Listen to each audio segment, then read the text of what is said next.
Hey everybody, I am going to show you what I'm using as my winter shoes, and I'm also going to show you my summer shoes because you might get some ideas for this, because when it gets really cold you might need kind of a special shoe system, and I've come up with a system that works for me over the years, so here it is.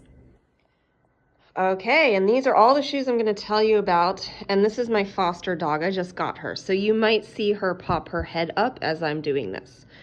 Okay, so I got these shoes maybe about a year ago. They are the Lake CX 201s, and I got them because they came in my size. I have very wide feet, and they were recommended to me because they're very soft here and basically just fabric. They worked super well. I just got a regular size 37. They weren't even a wide size, and they were awesome. At the same time, I got the G8 insoles, and those are adjustable like that.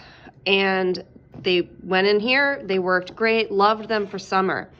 But they were just a little too flexible for me. So I wanted something better than that, a little stiffer for kind of like racing, high intensity stuff. So Lake came out with these, and I'm not sure of the model, it doesn't say on there, but you can go on their website, you'll see them. And these finally were released in my size 37 wide, okay? So I got these, the 37 wide, and I got the G8 insoles, but then what happened was they actually weren't wide enough. Even though they were wide shoes with the insoles, they weren't wide enough. So I ended up getting another pair of the G8s, and I cut them at the toes. So then my toes had more space to wiggle around. So those are my two summer shoes. Now let me show you my old winter shoes. This is what I've used in previous years. They're a size 38, so they're like a size too big, which made them a little bit wider, and then you can see where I cut holes in the toes around the pressure points. So just really cheap shoes that were just a slightly too big for me. And then I would put toe cover and shoe covers over these, and they worked well.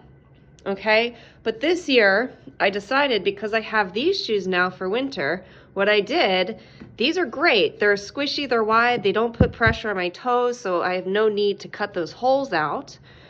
But I really need extra room for my toes. So took the squishy wide shoes, I can wear thick socks with them, and then I took the insoles from my summer shoes without the toes, and I put them in there, and that seems to be working very well. And then I layer toe and shoe cover over that, and I like them. They're good winter shoes. Okay, so you can see lots of options, lots of iterations. I suggest if you cut the toes off of your insoles, cut just a little bit at first because you don't want to overcut.